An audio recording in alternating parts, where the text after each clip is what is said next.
We're headed out. We're going to Crust Pizza to see who's there.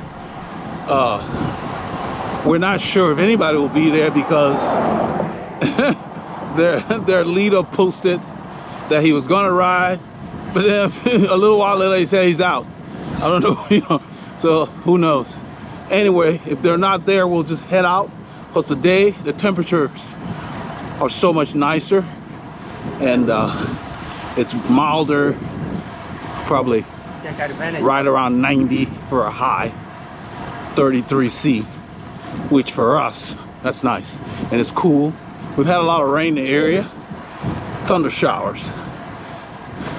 So we're gonna take advantage of this cool spell. On this ride, Paul and I left Northampton. We rolled into the woodlands.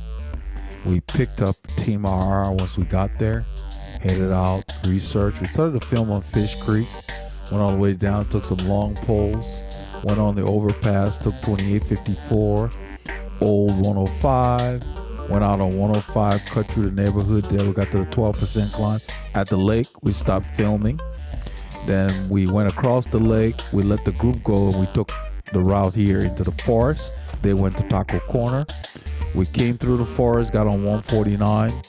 When we got to Bethel Road, we headed south.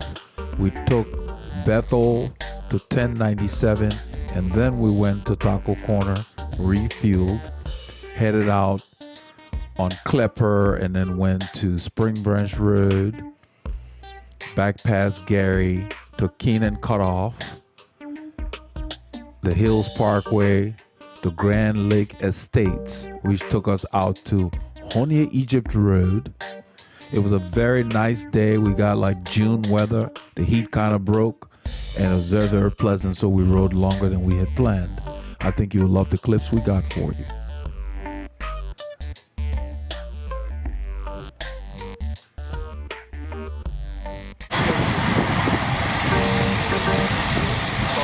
The open road, the FM 2978 Fishcreek Thoroughfare.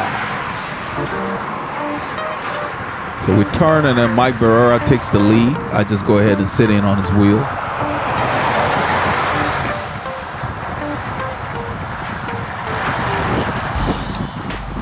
We actually had a bigger turnout on Sunday's ride than this ride.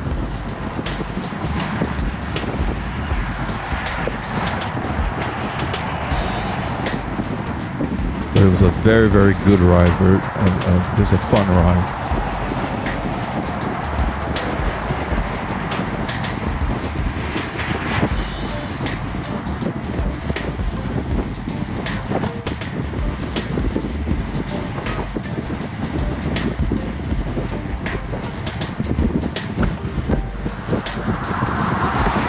Since the group is small, I believe that Mike decided to take a very long pole because you will see that he sits up here for a while. So it gives people a chance to get into some kind of a rhythm.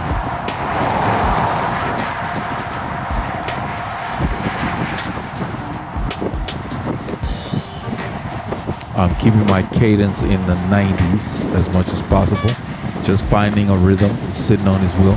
At this point, I don't know how long he's going to stay up there, so I'm making sure I just stay close to him to stay efficient. I'm a little less than a foot off his wheel because he rides really smooth, so he's easy to follow, so I can get closer.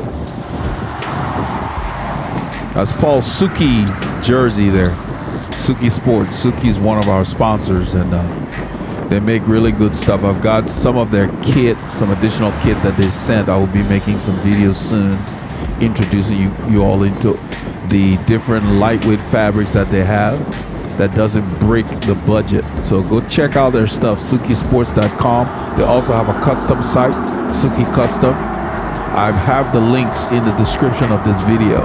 So if you're one of those people who have been contacting me about getting things for big and tall folks, Souke would make a jersey for you, just one-off, custom, no extra charge. And they're a good resource.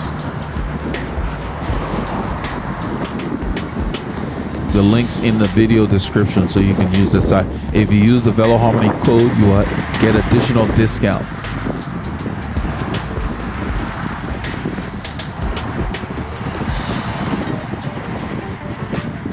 So we're rolling here on Fish Creek. In a little bit we'll start descending, probably about 2 kilometers or so. It's a bit ahead.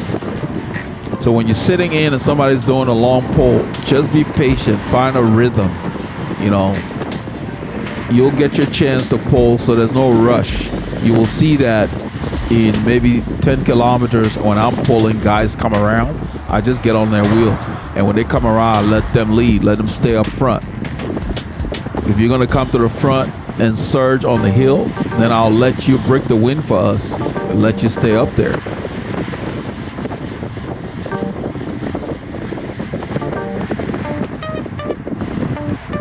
But understanding the fact that the group is relatively small, different levels of fitness, we make sure that when somebody's up front pulling, you don't disturb too much, and when they're done, you keep things steady so the person gets a chance to catch their breath, and then they're more apt to come back and take another pull. We're going into Conroe area today. We're going to ride the 12 to 15% climb that's out there. You will see how I ride it very conservatively because Paul and I have a big day planned. The weather was just so nice. See, it's 21 Celsius. Feels nice. I take the main lane to come through there because the bump where this bridge meets the road is smoother in the main lanes. And the main lane is clear. But even though it's clear, we're using the shoulder, so I get behind Mike here. We're doing about 26 miles an hour. We've finished the descent. The road's relatively flat here.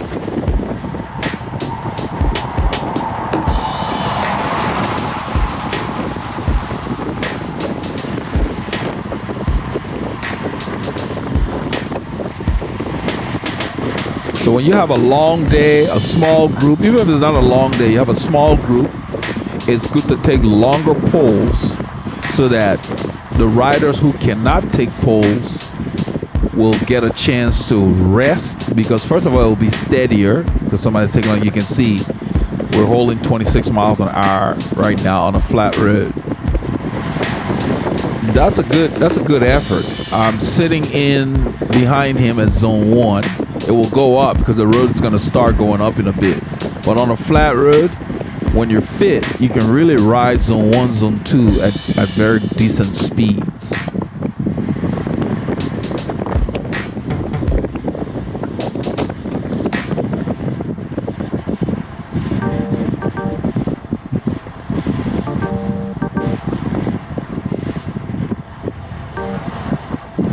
That's the reason why I say we train, we don't ride.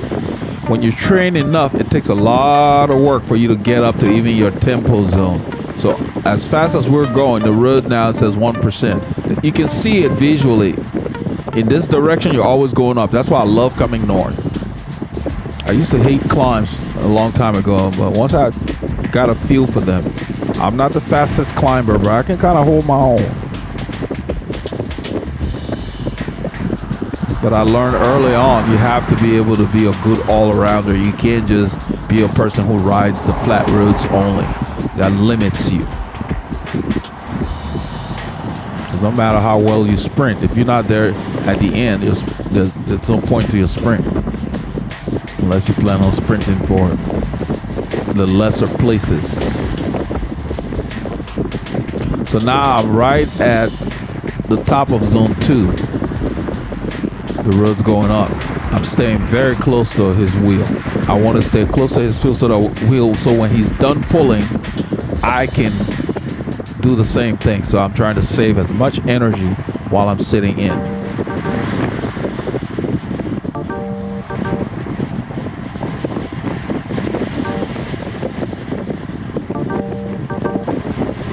He's spinning a lot faster than I've seen him spin in a long time.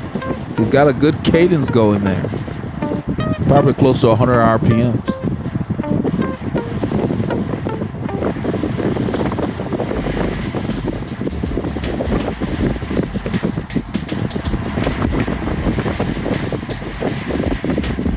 I keep my rhythm close to 90.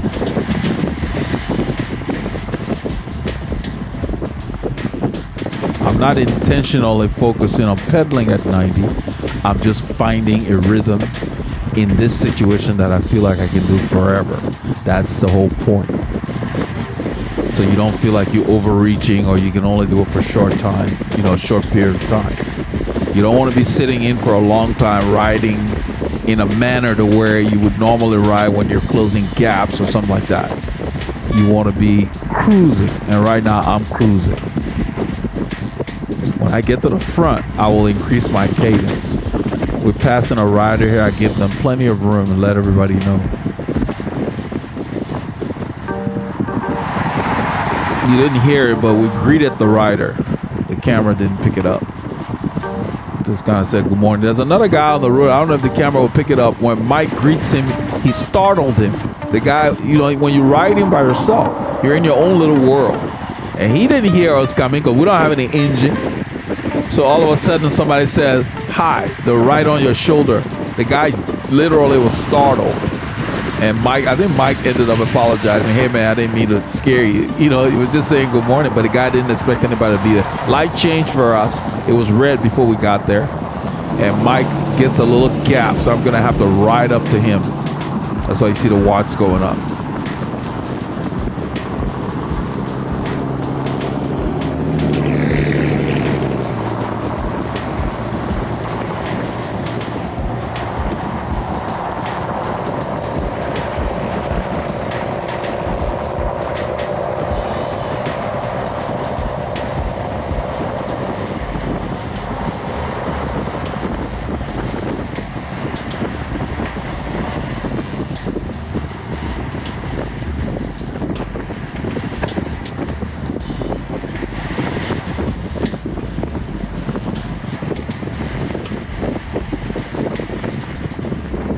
This is a good pace.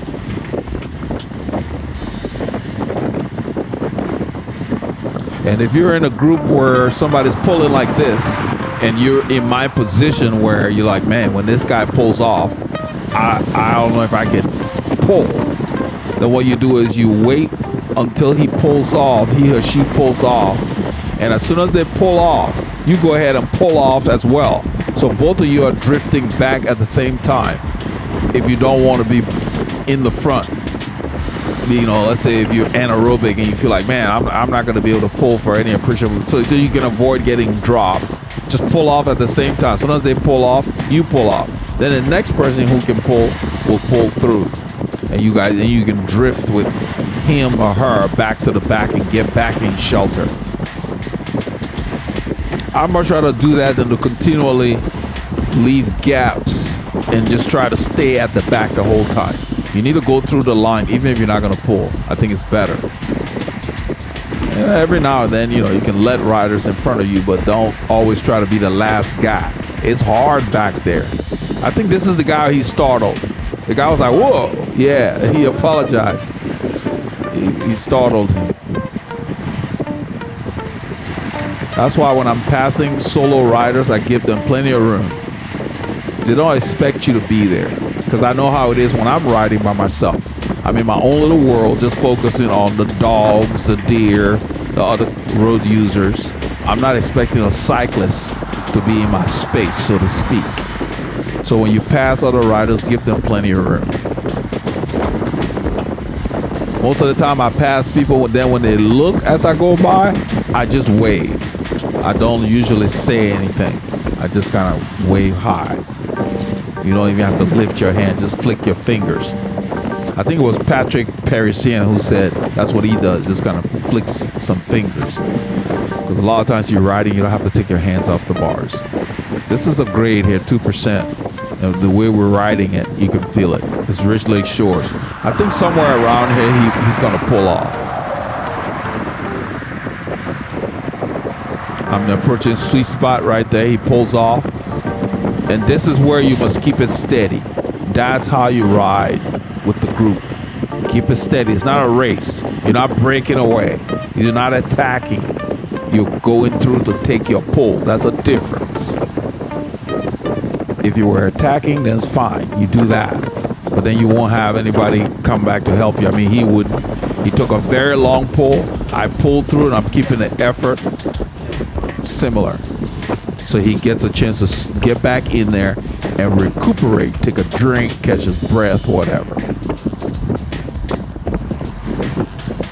That's how you ride in a group. Don't avoid changing the pace too drastically if you're riding with other people in a pace line.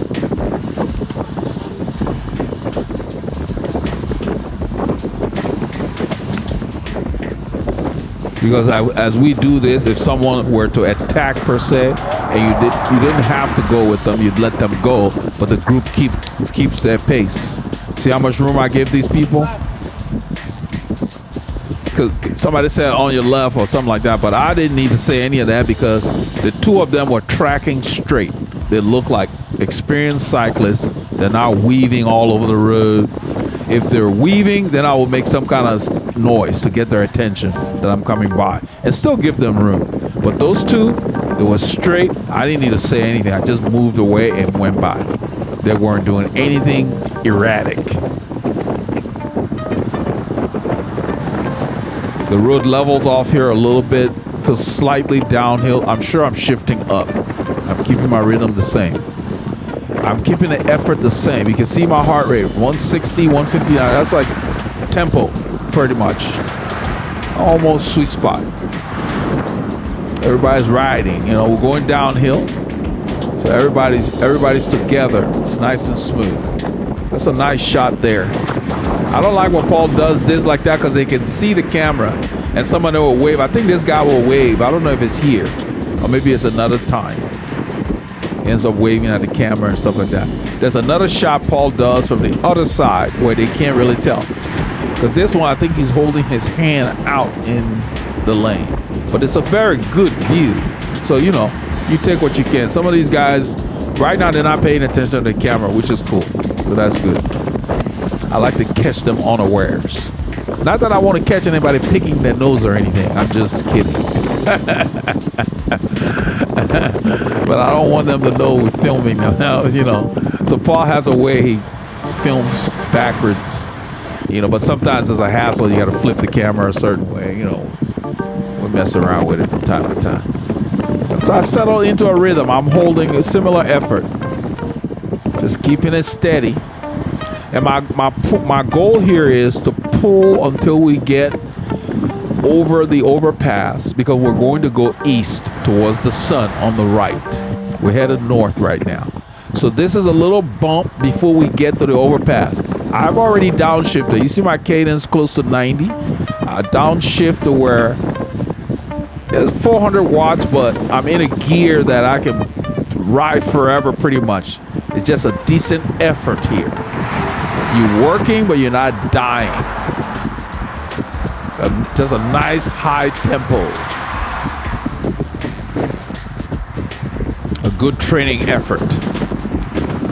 The road levels off, that's why the watts went down. I'm still riding the similar effort, and I've probably shifted up.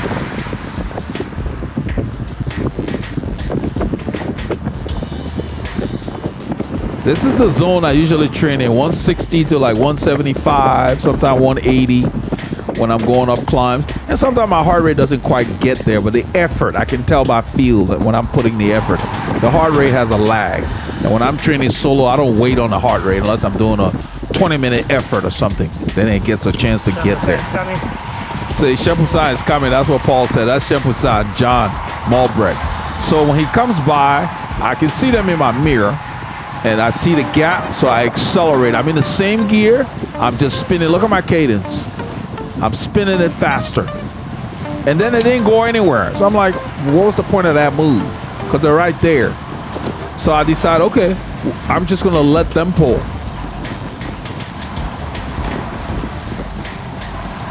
They didn't do anything wrong. He likes to go a little harder on the climb. So when they come through and you're pulling like that, let them take the lead, let them sit up there. We're going to be turning right. And then sometimes when something like that happens, if the rider who is pulling is at the limit, they really can't lift the pace like I did. That's the reason why you will see later Mike Barrera will come around and he will just give me a wheel. I will point that out. There's a big difference than what these guys did on that overpass. That's like you're riding together, and you guys will see that. So it's something for you to practice yourself. And I will walk you through how you do that without endangering the rider who you're giving the wheel to.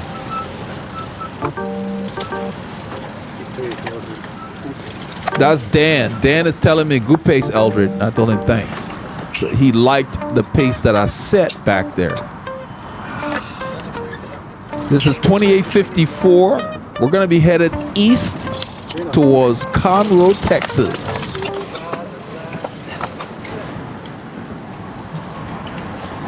This road is busy, but it takes us to a beautiful road. Well, I mean, a lot of patina.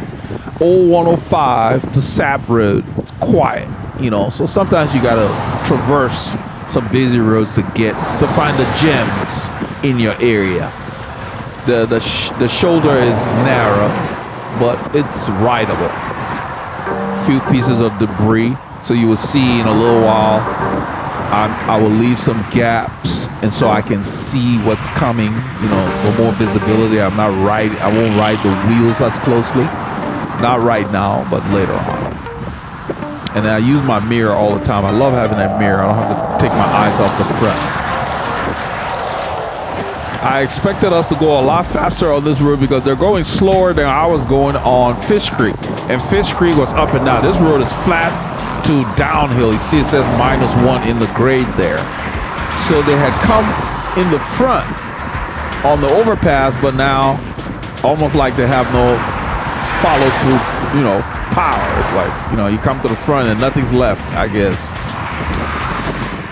So I'm like, okay, I don't know. I probably will see me take a drink or something. I'm getting ready because this is the area we're going to. There is a 15% climb. The way I took it registered at 12, I think, but you know, it's more than 10%, and it gets there in a hurry. It's short, but it's a nice area. So, but it wakes you up. I think Mike Barrera made the comment that, you know, that probably woke you up. I think he said it to Darren. It's a way to get yourself awake. It's a nice little neighborhood. Mike Barrera really attacked the climb on this ride. I just kind of rode it.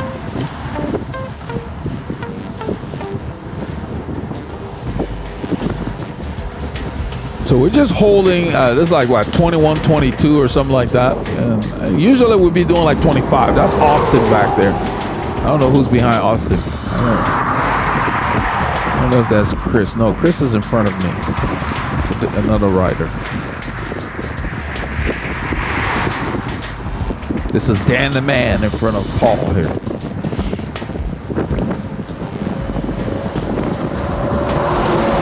Later in the film, I'm pulling. I had pulled for a long time. And then Dan comes by, wants to take the climb again like those guys did over there. I told him, I want this KOM. You would see me jump away. Because I had downshifted. And a lot of times when you downshift, people think you're tired. I downshifted to find the gear I needed because the road was going to kick up. And we're familiar with that area. And so I was in the proper gear. He was in a huge gear. I just jumped away. Just revved the gear. I didn't have to get up or anything. So there's a lot of debris and so people dodging some of it. So I move a little to the right. That's why you can't see me. I'm a little to the right so I can look around those guys. See all the mud and stuff on the shoulder. There's some development coming. You see those signs and you see stuff that trucks been doing some work on the side here. And probably about another 2 kilometers, maybe 3 kilometers, we'll be turning left when we get off this busy road. That's not too bad. Yeah, Dan jumped on the road to avoid all that crap. I just stayed there. I saw it coming, so I just navigated through. It's just pieces of mud. There's some truck or something's been riding on the side of this road, picking up the mud and depositing it there. Probably doing some work.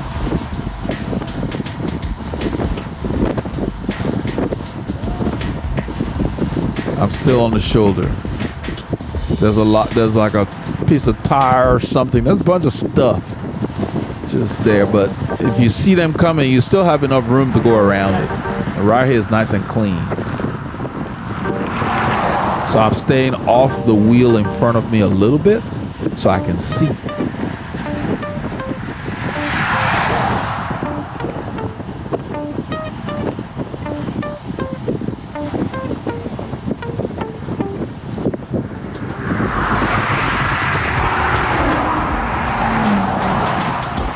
You can see how the speed is nice and steady here.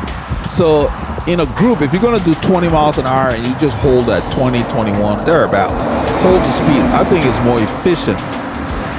You know, especially if you guys are not training for road cycling competition.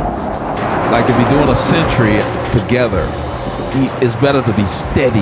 You can sip your energy.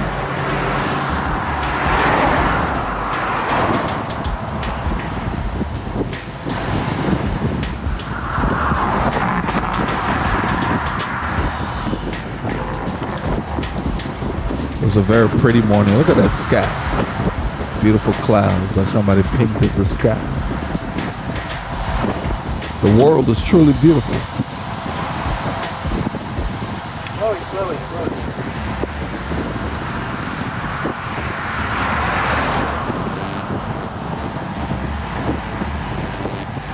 I'm not sure why. I think that's Chris. I don't know why he's on the road. The shoulder's fine. I think we're going to be turning soon. Yeah, okay, that's why. There are cars behind us. They're going to slow down. And then when we're about to turn, there's a guy coming the other way, and he will slow down and let us go. So when they give you, when they yield the right of way to you, when it's safe, take it. There's one thing if they yield the right of way and the situation they're creating is a hazard, then no, I don't get out there. That guy over there, he slows down. Once we're sure, I thank him, I waved. So we get off that highway. So this is the road. This is the old 105. It's going to go to Sapp Road. And I don't even think we get passed by a car. All the cars were coming the other way. It's a quiet road. It's always quiet. These are little subdivisions, large acreage homes. People have few homes, not densely populated. There was a bump. That's why I stood up. There was a bump. It's one of those where the pavement just sunk. You know, the dirt under it just kind of sunk, and so it's you couldn't see it, just a shadow. It just went down in like a sinkhole kind of thing. Some of those you can't really see it. You feel it more than anything. That's why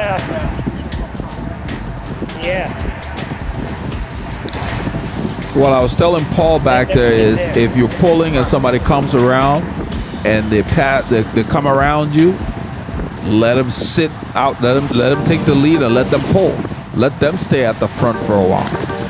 Because it's different when that wind hits you versus than when you're sitting behind somebody's wheel and it feels easier.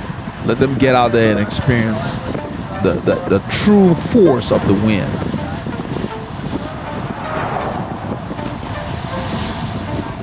On these kind of roads, I'm looking for the smoothest pavement all the time. We're going to be turning right, and I know it's a grade. I downshift, and then I stand.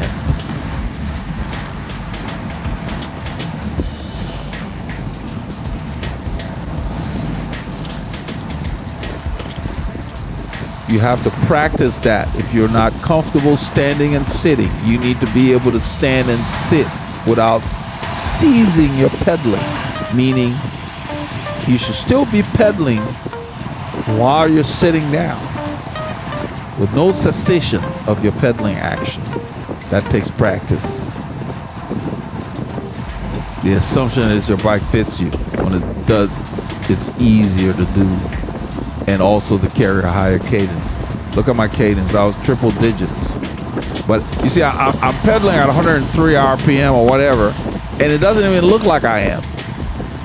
When your bike fits you, you just look smooth. That the lip on that shoe was uncomfortable on the top of my foot, and that's why I was adjusting it. It's like I was grabbing the sock a certain odd way. I think I did that a few times through the ride. I got that sorted.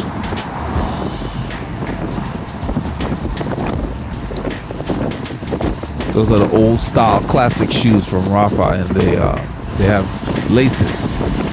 So if you don't do them upright during a long ride, your foot swells and they get a little uncomfortable. So once again, look at my cadence. I don't look like I'm pedaling that fast, but I am. Over 100 RPMs, and look at that. When your bike fits you and you've worked on it, your revs are not, how can I say, helter-skelter or out of proportion. I use cadence to close these gaps. The smallest possible gear, and I just rev and rev. So you don't look like you're all over the bike when you pedal faster.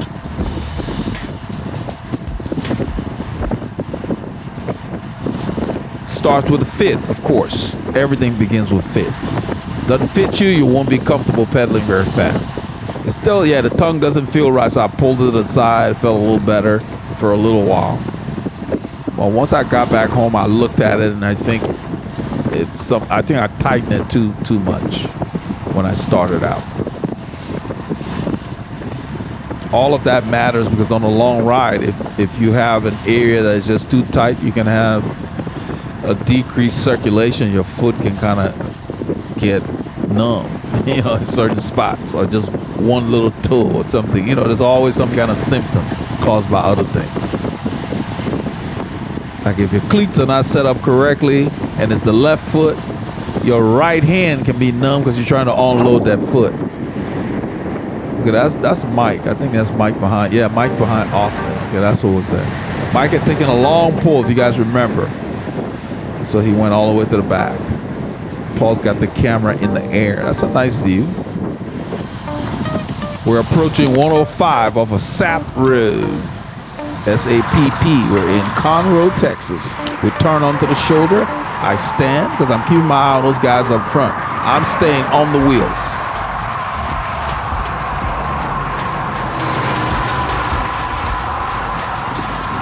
I twisted my foot to see if the shoe would feel better. That's what you see me doing. I'm actually trying to adjust the left side.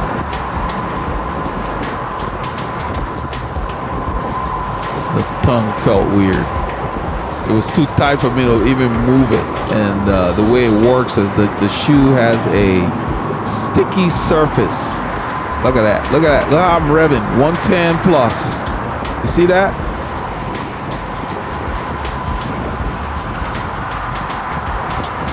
So the person behind you just sees you pull away. They don't see your body going crazy to increase the cadence. I don't have to move to increase the cadence because I'm sitting properly.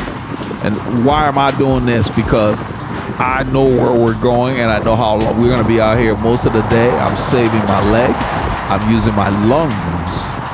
So as these guys accelerate, I'm using the smallest possible gear to match the pace. There's a lot of changes in pace, and when that happens, you don't want to be bogged down in a gear when you're riding with other riders. If the pace is not steady, you need to gear down so you can react. Very important. The French call it souplesse.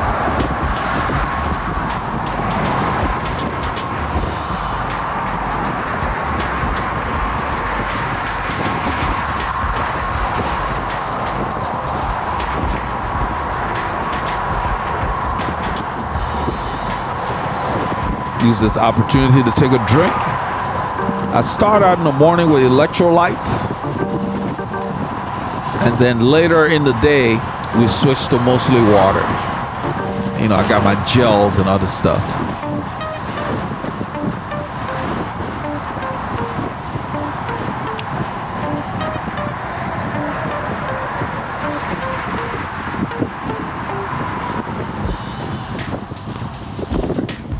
This road is flat, slightly downhill.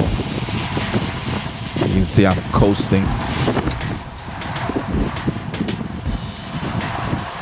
I'm still not happy with the way the sock feels under the tongue of that shoe. That's why you see me turning my leg, trying to kind of work it in place. But it sorted itself out.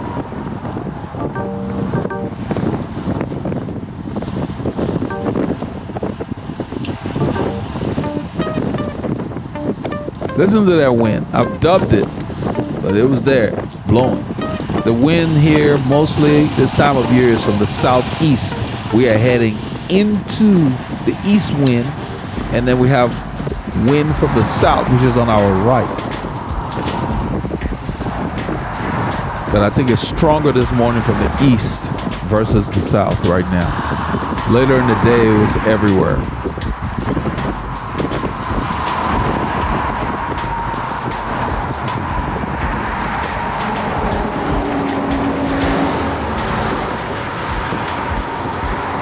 At this point, I don't know we're going to be turning until I see Darren. Darren's at the front. He's looking back.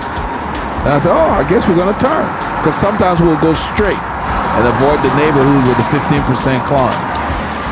I use my mirror, and I know cars that are verified. Guys are going across. I'm going to look. There's a car coming. Watch out. But there's a car coming. That's what Paul said, watch out. The guy slowed down. I told Paul I saw him. Now I'm waving to the driver and telling him thanks. He slowed down for us. So it's just one car in the left lane, so we could get over here and turn left. That's the guy in the red. He said, I'm not planning on running over cyclists. Try not to run over people. Thank you. Well, we appreciate it. All right, take care. Come on, we're gonna save the car. At least he tries. And so Dad said, at least he tries. Because he said, I try not to run over any bicyclists. And so I said, we appreciate it. That was kind of cool. Yeah, he slowed down for us. So the car was there in the mirror. You know, you can't really tell the speed, but he slowed down. I had looked to verify. In those situations, I always look. So now we turn, and everybody's excited. We're climbing here, 5-6%. Paul and I, we know these hills. We've ridden them all winter. We come out here, we do repeats. I'm not in a hurry. I know how this thing works. It's kind of like any climb. You go too hard early, you pay the price later. So watch, you will see. We'll start passing people. So right here, Dan is slowing down. The guy on my right, he's sitting very upright. He's slowing down. Mike Barrera is already in front. So I'm like, okay, I'm just going to ride, dude. We got a long day here. And this is not the steepest pitch yet. We're going to go up to the right corner at the top. And that's where it goes to like 15%, depending on how you approach it. And now you can see we went around Chimpusan here. I don't know if I passed anybody else, because I plan to just ride it. We got plenty of riding after we get out of this neighborhood. So we turn right, I stand. Look at the watts, 500 something, 600 something watts, almost 700 watts. You can't get too crazy. It's short, but you got a kick. I'm just riding it.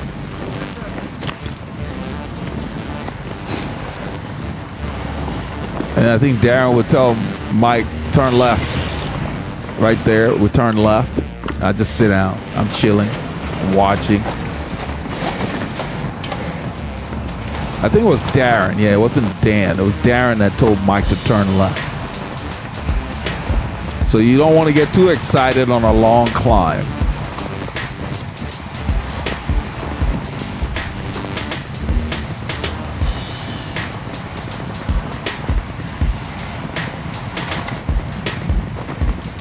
Because you pay the price.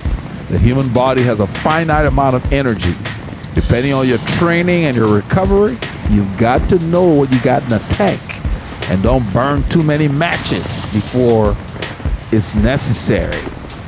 I'll go ahead and turn on the inside here. Chris is kind of in my way. The guy on the right there, he's moving left. I don't know what he's doing, so I move over to the right. That's one thing in the group. You got to be looking for a line.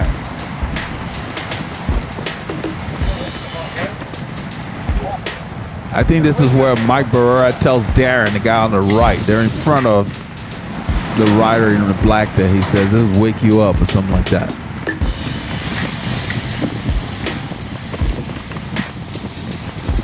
So now after you get out of that neighborhood, we're going to go down here. We're going to turn right and go to Longmire Road. And Longmire Road is up and down. You will see the effect of the people who didn't save much in probably 10 kilometers, about 6 miles. There's a little dog there. I call him Killer because he was pulling on the leash trying to get to us. They're always the small dogs act like they're tough. Little pocket dogs. You put them in a purse or a bag, carry them. My sister has one of those pocket dogs. Doesn't even bark. Never met a dog that doesn't bark. A quiet dog. Might as well be a cat. Small. Very playful. Doesn't bark. I'm like, she said when you play with him, he barks. I don't know. I've seen him several times. I haven't heard him bark. I told her, I said, that's not a real dog.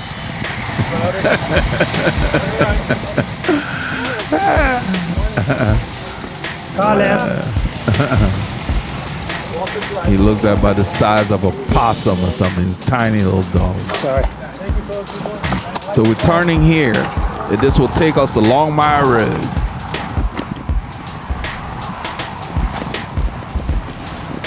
So all these little, zigzags, but these roads are quiet subdivisions. You can come through here any time of the day. You're not dealing with too many cars. They have tried to calm the traffic down on the road we're going to.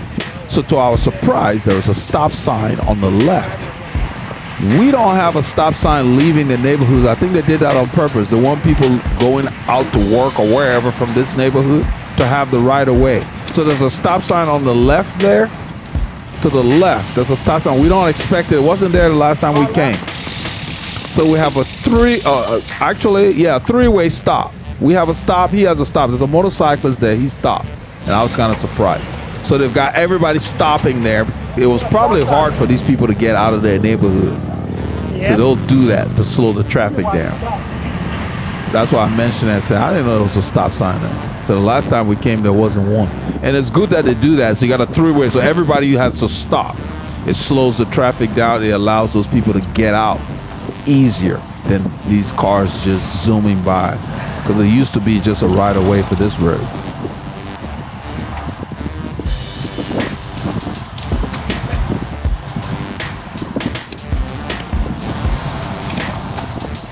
So you have to dish out your effort accordingly because now the group has not backed off. We rode those climbs and we're just going. Darren going to the back. I have to speed up. Somebody's going faster up front and I'm staying close to the wheels.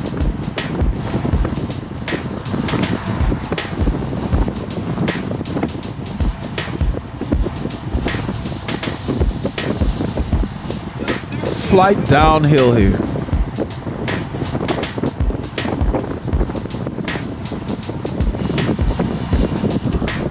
Take a drink.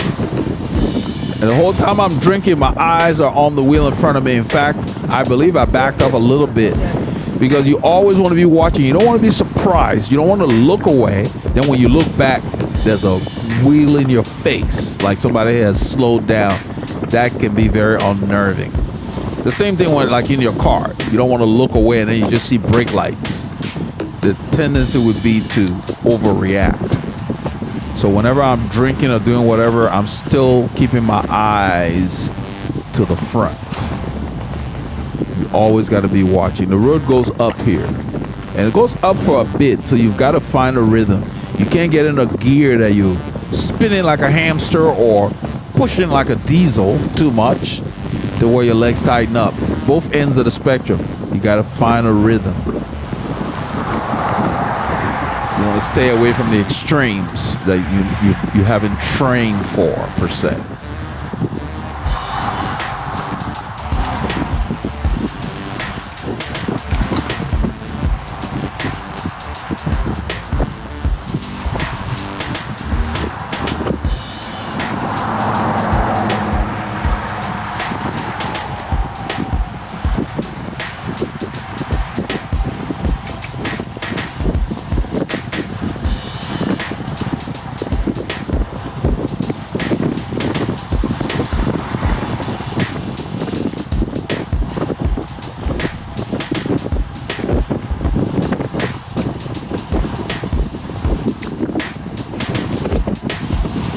As usual, I'm off to one side a little bit so I can watch what's happening at the front.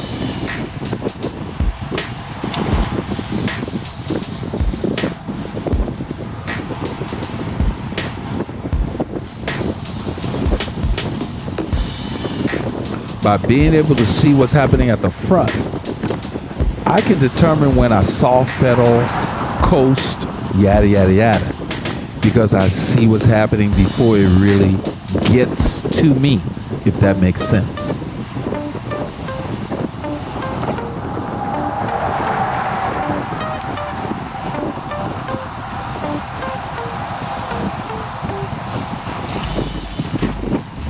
In a little bit, the guy in front of me all of a sudden starts to falter. He's like, he leaves this gap. You will see me just go ahead and go through because he's staying off the wheel and he sits a little off to the right. I just hold my line and go up to the wheel. You'll see that in a little bit.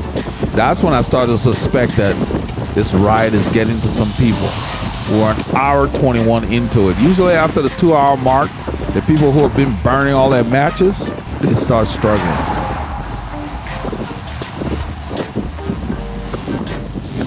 This 2% climb, we're riding a pretty good sized gear, and it's like, you know, we're doing like 18 miles an hour, let's say.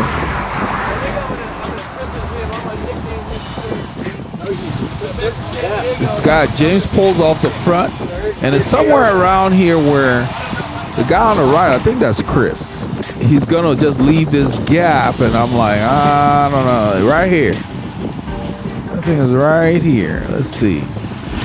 I'm watching the whole time. Right there. He just leaves the gap, starts drifting to the right. We're not at the corner yet. I don't know what he's on. I just get on the wheel. It's a lot easier to stay up here than to try to close a gap that he's creating.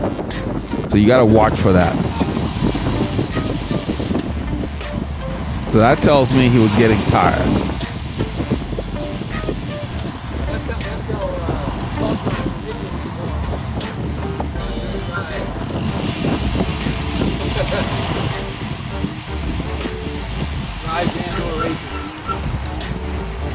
So right here, as we go through, Shempusan clears it for us.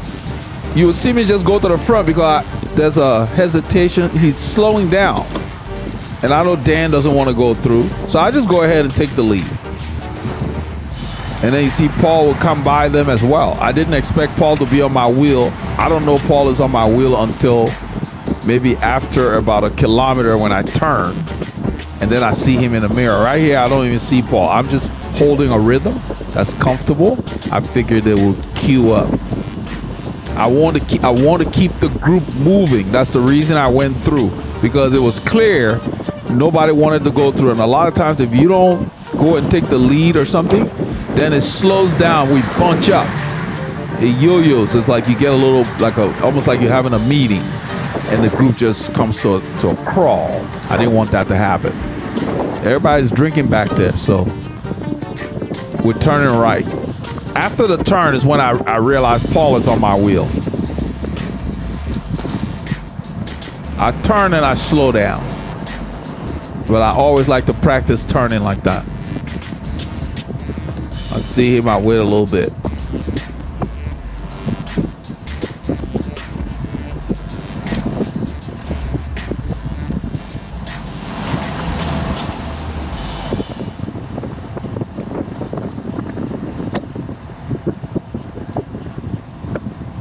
Because this is a good tempo pace, similar to what I was holding before. So we just keep the group moving. I check this corner here and then I let them know it's clear. It's a little building there, and the left side's a dead end.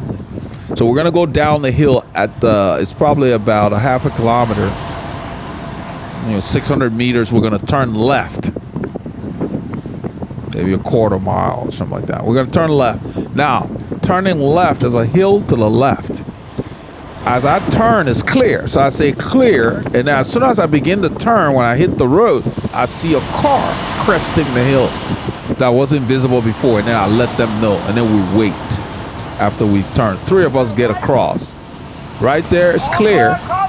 Then I said car, because I spotted the car as it wasn't gonna be good for them. So right here, we'll slow down. Because that hill over there, you can't see the car. Yeah. So Mike Barrera, Paul Ilonga, myself, we made it across. So we're slowing down here and waiting for them because they had to wait for that car. Because we're going uphill here. So by the time I was in the middle, then I saw the car. And you always got to let the guys know. I let them know because they're here now. That's why Paul asked me to hear. I told him, yeah, they're back. But I want to keep the group moving. I don't want us to slow down. We're just it's just the same effort. Just keep us moving. Steady she goes. Because if nobody pulls through, and Mike Barrera does this a lot, when the group is similar to what I'm doing, he'll just come around and come take a pull. You'll see that later. Just to keep the group moving, keep the impetus. So we don't start messing around on the highway and just, congregating, slowing down. That's what, so Mike will just come through. He does that a lot. So that's what I'm trying to do, is just kind of keep us moving along.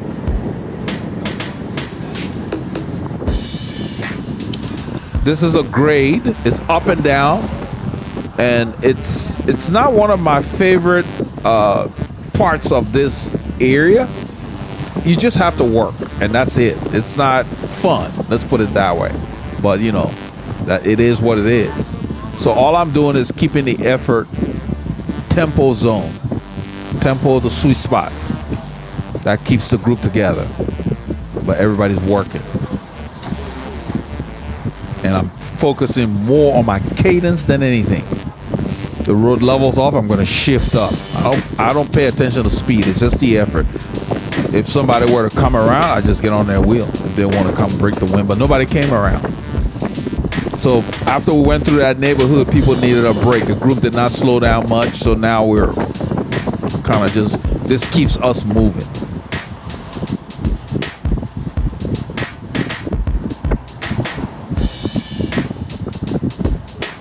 And the only reason I'm pulling is I feel good, and so I'm sitting at the front.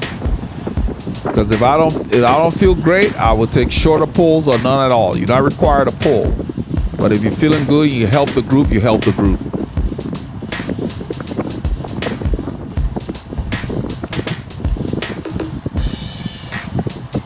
This is not a pace that's intended to drop anybody. It's a pace that's intended to let people get a chance to work. It's a good work pace. You still feel it because you're sitting there for so long. It's about 20 beats below my time trial pace. Right at sweet spot. Approaching zone 4, bottom of zone 4.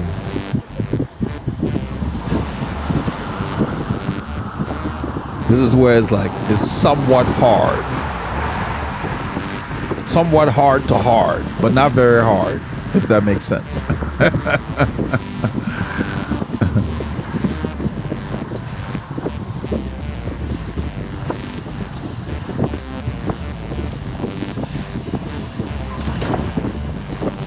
I'm gonna stand.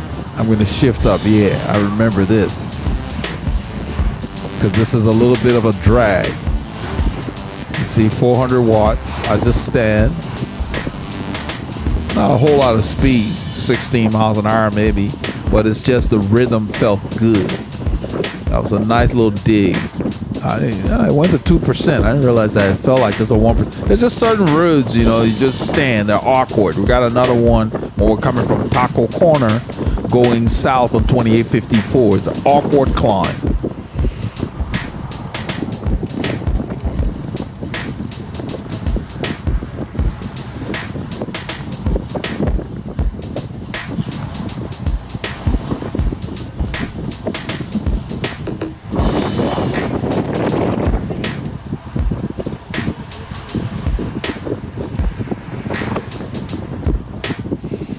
Going to be turning left at the intersection coming up.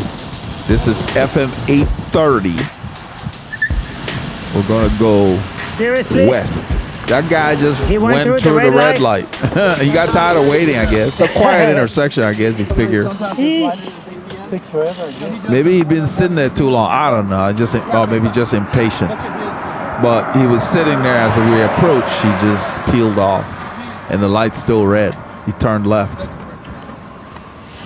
We decided to wait for it. Because we're not in a hurry. We're already here doing what we plan to do. I have no idea where the heck we're at. You've been out here before. Damn, he said he doesn't know We're where gonna he is. turn left and go through the neighborhood and by that store, the Shell, by the lake. It's right up there. He said he don't know how you get there. It's a windy ass Last way time to we get did there. this, Yeah, we're just gonna go down here. Yeah, we cut through some neighborhoods. It's miles and not then too turn bad. right I think here. Dan hadn't been here in a while. It's not too bad. that was combined with low and a few. So we got the green.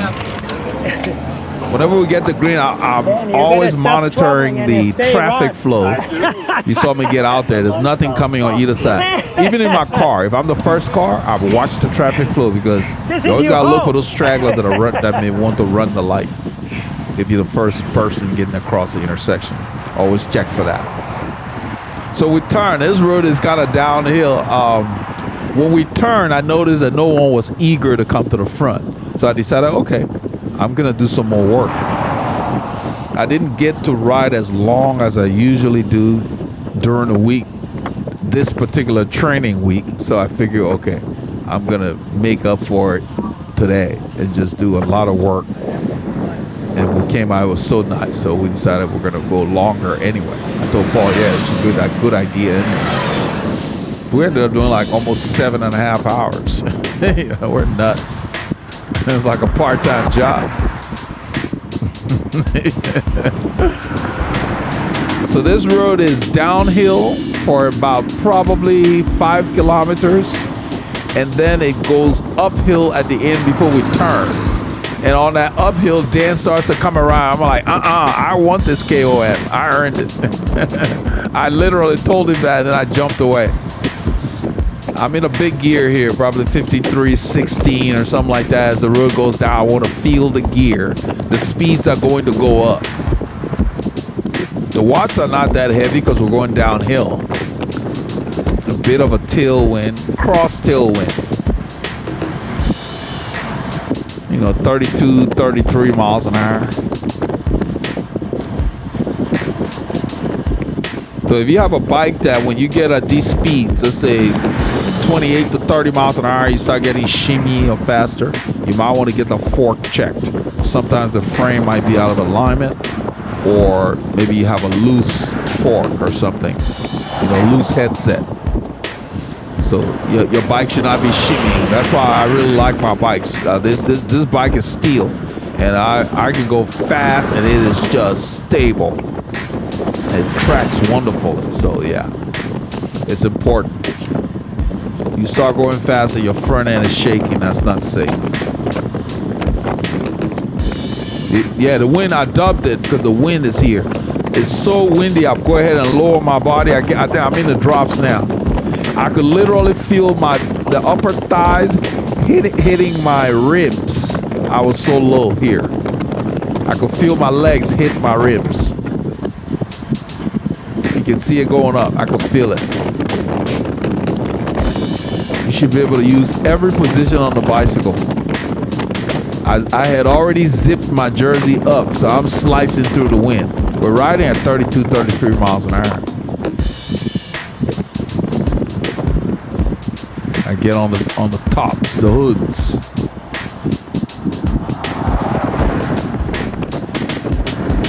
In a little bit, I think we'll hear a siren. And so I'll go ahead, I will move over to the right. I don't know if it's an ambulance or a fire truck. It was one of them.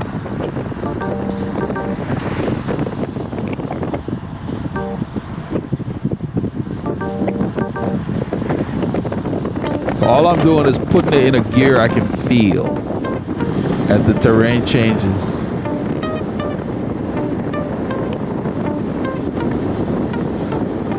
It's mostly downhill. Let's see, -2%. And it'll level off a little bit. And you have to do some work. Yeah, that's what the siren is. So I move over to the right. I kind of soft pedal a little bit. There's one vehicle right here. There. And then I resume. Nothing else.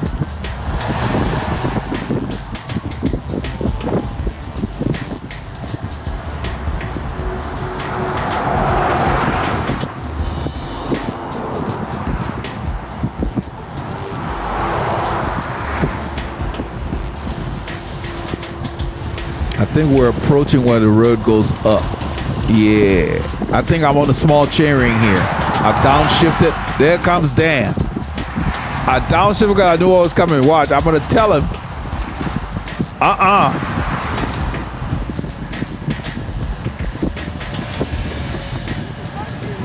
I told him this is my KOM, and then I kicked it.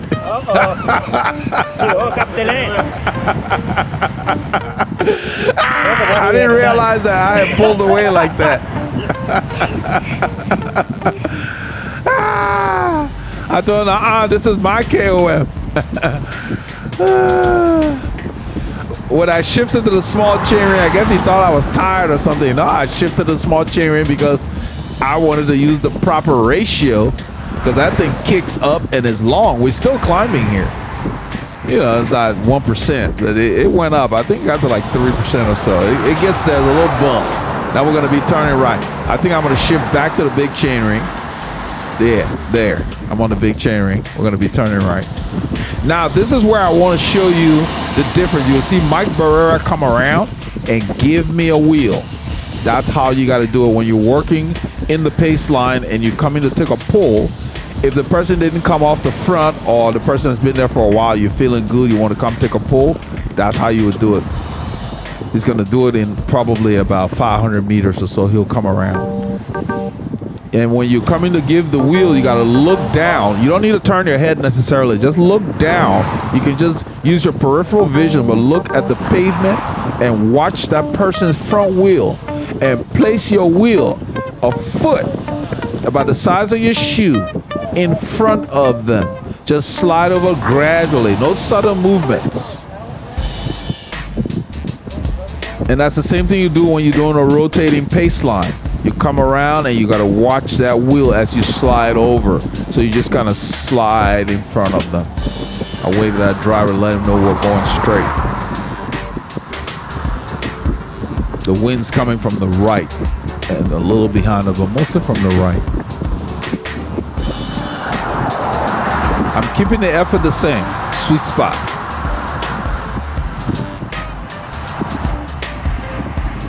There, watch. That's how you give somebody the wheel. You see, watch. Well, I didn't have to do anything. Look at that. Perfect. You got to practice that. That's how you give somebody a wheel. It didn't change my rhythm or anything. He just slid that within a foot in front of me, and he did it gradually, like in a diagonal motion. Just slid and came across. And now I'm going to start giving him directions. He doesn't know the area.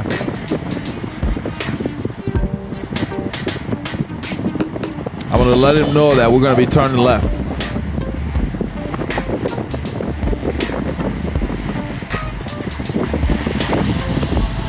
I said there's a car in front of us. I said where that car came from.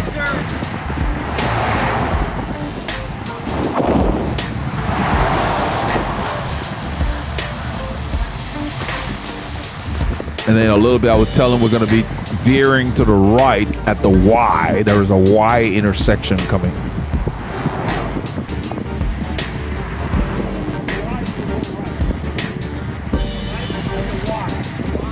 I said right at the Y, and he said I got it. And I learned these areas by coming here, downloading from my Garmin, and looking at the map. And you can do it on Strava, or you can even do it. I do it on Golden Cheetah, the software I use for my analysis. And you study the routes you've been on, or Garmin Connect. And that's free. So yeah, we veer off to the right here, and I'm sitting. So you can see I'm still within a foot of his wheel the entire time. That's the way you have to ride. You save energy. So the key is when you're giving somebody the wheel, you go a little faster than them, and you start to glide over. We always call the car up just in case somebody in the back may not be paying attention in the group.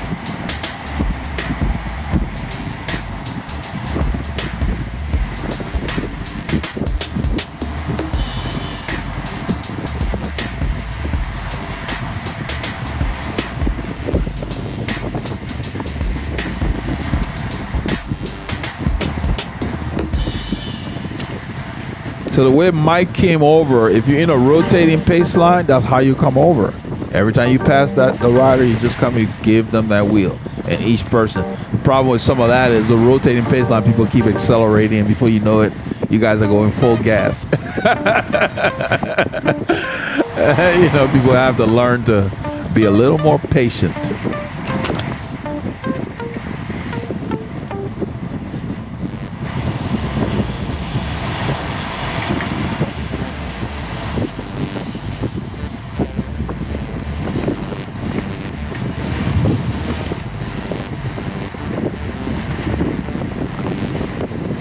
I go ahead and just tuck in and sit on his wheel. This is a nice little descent. But the whole time I'm descending, I'm watching those driveways and to make sure nobody's pulling out. And look at my cadence. Kind of spin the gear. I let him know that we're going to be turning left at the top. I'll ride up and let him know.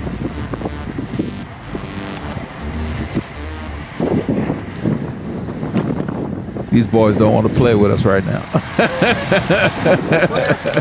Clear.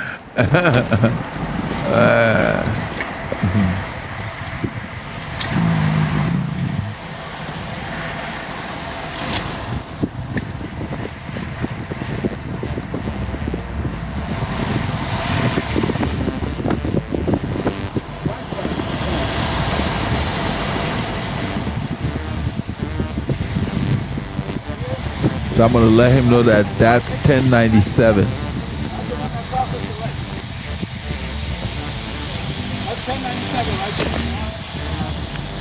Mike has learned the area real quickly. So I'm just pointing out the same street from the west side. He's familiar with 1097, but he's not as familiar from this side. I'm letting him know it's the same road. They got to hurry up, finish this construction. They've been doing this stuff. Seems like more than a year. This area, I don't see any improvement. It's a stop sign we go across. It's kind of narrow, you know. So we'll use the road for a little bit, and then we get a shoulder, and then we'll have to come back on the road. Except for this little section because of construction, but it pretty much has a narrow shoulder the rest of the way.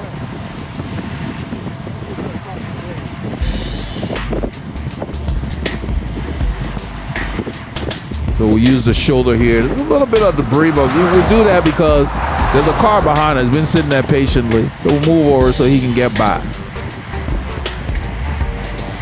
I'm standing because there's a lot of debris. Lets my tires bounce over some of that crud. Minimizes the chances of having a puncture. And then these little bumps where the bridge meets the road. So these guys got a chance to go around us. I think we're going to hit a red light in a little bit, in about 500 meters. I'm telling him to use the road because they put these concrete barriers there, and it's on our shoulder. It's been there more than a year. They need whatever they're going to do. They need to go ahead and do it and move on. Nobody's working. Just got the road blocked off. The red light change. That's Long Street.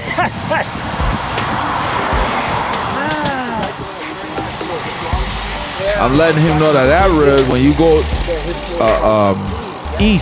northeast, there's a big climb at the end when you hit 45. It's a nice road, quiet road. That's a good cycling road right here on the right. They want to record me? Yeah, Paul wanted to turn it off. We pretty much, we got a lot of action, so he's like, I say, yeah, just let it run till it goes. I figure it will go out soon. I told him, I said, once we turn off from the group, because we were going to go into the forest and they're not going there. I told him then we'll be done. So that's cool. But, yeah, with this barrier here, you got to use the road. And you don't want to ride right by the barrier. You see where we are? We're using the road. You don't want to be by that thing. You don't want them squeezing by you. You want them to move over. They can use the middle turn lane. There's a middle turn lane here. They can use that to pass. You got to make decisions that ensure your safety. You got to help the other road users make smart decisions. Not all of them do, By placing yourself properly, you give them one choice. They gotta move over or wait. Patience is a virtue. And not everybody exhibits that on the road. Everybody's in a hurry. You see how I'm standing? My torso is the same as when I'm seated. You gotta practice that. Not necessarily the most efficient way to ride, but you gotta be able to tolerate that. Sometimes you need to do that. It just felt good to do that over there. So the lake is in the distance. You can see it. There's a little bit of blue you'll see in a little bit. And when we got there, the camera kind of quit on us, so I take a drink there. I always make sure my bottle is in securely before I let it go. I feel it slot in before I release it. I'm tired of dropping bottles. And don't want to drop it in the face line. It's dangerous. I'm gonna tell him, tell him to use a shoulder, because we got a shoulder now. And the little barriers are no more. Thankfully so.